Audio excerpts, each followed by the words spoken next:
ದೀಪಾವಳಿ ಹಬ್ಬಕ್ಕೆ ಸಜ್ಜಾಗ್ತಾ ಇದ್ದೀರಿ.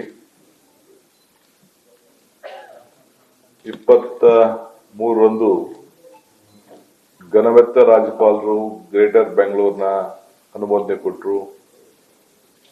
15/5/2025 greater Bengaluru authority ಕಾರ್ಯರೂಪಕ್ಕೆ ಬಂತು. 2ನೇ ತಾರೀಕಿಂದ 5 ಕಾರ್ಪೊರೇಷನ್ ಕಾರ್ಯರೂಪಕ್ಕೆ ಬಂತು. ಅಧಿಕಾರಿಗಳೆಲ್ಲ ಜವಾಬ್ದಾರಿಯನ್ನು ತೆಗೆದುಕೊಂಡ್ರು. ಸೆಪ್ಟೆಂಬರ್ 2ನೇ ತಾರೀಕು 10/10/25 ಮುಖ್ಯಮಂತ್ರಿಗಳು ಕಾರ್ಪೊರೇಷನ್ ಹಾಲ್ನಲ್ಲಿ ಒಂದು ಹೊಸ ಫಸ್ಟ್ ಮೀಟಿಂಗ್ ಅನ್ನ ಚಾಲನೆಯನ್ನ ಮಾಡಿದ್ದಾರೆ. ಇವತ್ತು ಒಂದು ದೊಡ್ಡ ಕ್ರಾಂತಿಕಾರಿ ಹೆಜ್ಜೆ ಈಗಾಗಲೇ ನಾವು ಈ ಖಾತಾ ಮಾಡುವಂತ ವ್ಯವಸ್ಥೆನ ಪ್ರಾರಂಭ ಹಿಂದೆ ಮಾಡಿದ್ದೇವೆ. ಅದು ಚಾಲನೆ ನಡೀತಾ ಇದೆ. ಈ ದೀಪಾವಳಿ ಮುಂದೆ ಬೆಂಗಳೂರು ನಾಗರಿಕರಿಗೆ ಇದು ಹೊರಗಡೆ ಹಳ್ಳಿಗೂ ಕೂಡ ಒಳಗಡೆ ಸಿಎಂಸಿಗಳು ಕೂಡ ಮುಂದಕ್ಕೆ ಇದನ್ನು ಎಕ್ಸ್ಟೆಂಡ್ ಮಾಡಲಿಕ್ಕೆ ಆ ಇಲಾಖೆ ನಡೀತಾ ಇದೆ. ನಾನು ಇವತ್ತು ಗ್ರೇಟರ್ ಬೆಂಗಳೂರು ಪ್ರಾಧಿಕಾರದ ವ್ಯಾಪ್ತಿಯಲ್ಲಿರುವಂತಹ 5 ಬೆಂಗಳೂರು ನಗರ ಪಾಲಿಕೆಗಳಿಗೆ ಈ ಬಿ ಖಾತೆಯನ್ನ ಎ ಖಾತೆಯಾಗಿ ಮಾಡಲಿಕ್ಕೆ ಒಂದು ಐತಿಹಾಸಿಕವಾದಂತ ಒಂದು ಕಾರ್ಯಕ್ರಮವನ್ನ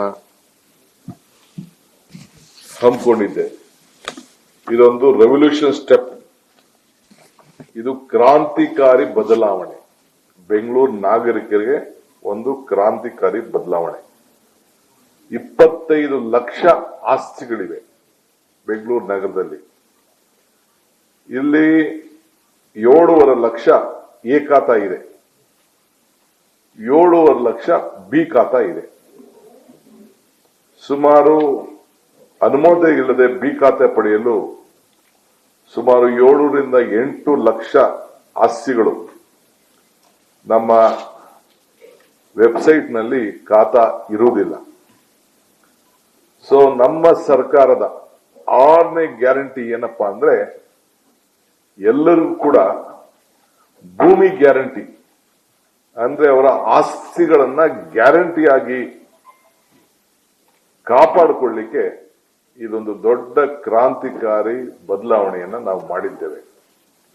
ನಾವು ಮಾಡ್ತಾ ಇರೋಂಥ ವ್ಯವಸ್ಥೆಯನ್ನ ಗಮನದಲ್ಲಿ ಇಟ್ಕೊಂಡು ಸೆಂಟ್ರಲ್ ಗವರ್ಮೆಂಟ್ನವರು, ಮೋದಿ ಸಾಹೇಬರ ಸರ್ಕಾರ ನಮ್ಮ ಎಲ್ಲ ಅಧಿಕಾರಿಗಳನ್ನ ಕರೆದು ಇಡೀ ದೇಶದಲ್ಲೇ ಯಾರು ಕೂಡ ಇಂಥ ಒಂದು ದೊಡ್ಡ ಹೆಜ್ಜೆಗೆ ಹಾಕಿಲ್ಲ ಅಂತ ಹೇಳಿ ಇವತ್ತು ನಮಗೆ ಶಭಾಷ್ಗಿರಿಯನ್ನು ಕೊಟ್ಟು ಇವತ್ತು ಶುಭ ಹಾರೈಸಿ ಒಳ್ಳೆ ಕೆಲಸ ಮಾಡ್ತಾ ಇದ್ದೀರಿ, ಡಿಜಿಟಲೈಸೇಷನ್ ಹೋಗಿದ್ದೀರಿ, ನೀವು ಒಳ್ಳೆ ಕೆಲಸ ಅಂತೇಳಿ ನಮಗೆ ಪ್ರಶಸ್ತಿಯನ್ನು ಕೂಡ ಕೊಟ್ಟು ಕಳಿಸಿದ್ದಾರೆ. ಇದು ಹೇಳಿಕೊಳ್ಳಿಕ್ಕೆ ನನಗೆ ಬಹಳ ಸಂತೋಷ.